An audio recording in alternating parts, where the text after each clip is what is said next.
Assalomu alaykum YouTube kuzatuvchilari.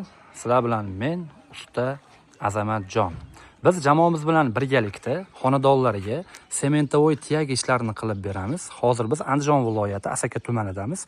Yana bir xonadonimizni xudo xohlasa ishlarini bismillah deb boshlab oldik. Hozir sizlarga mana shu xonadonimizni tiyaga bo'lmagandan oldingi holatini ko'rsatib beraman ichkarilar bilan birgalikda.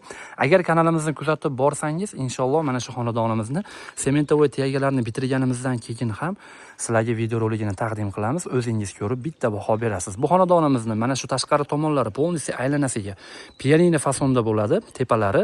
Undan tashqari mana bu romka, ya'ni romlarimizning chekalari ham bo'ladi. Undan tashqari mana bu darvozamizning ikki chekasiga, mana bu yeriga polnisi tegalarimizni dela holatida tushirib beramiz. Endi sizlar bilan ichkari tomonga qarab yo'l olamiz. Sababi bu xonadonimizni ichkari tomonlarini ham polnisi tiyaga ishlarini qilib beramiz.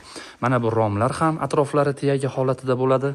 Undan tashqari mana bu ichkari tomondagi regillarimizga ham gipsokarton qatirib qo'yganmiz. Buni polnisi tiyaga qilib chiqarib beramiz. Ya'ni pianino fasonimizni mana shu joyda aylanasiga qilib beramiz. Mana bu rom chekalari ham polnisi bo'ladi. Bu xonadonimizni to'liq bitkizganimizdan keyin xudo xohlasa sizlarga video roligini taqdim qilamiz. Albatta bizni kuzatishda davom eting.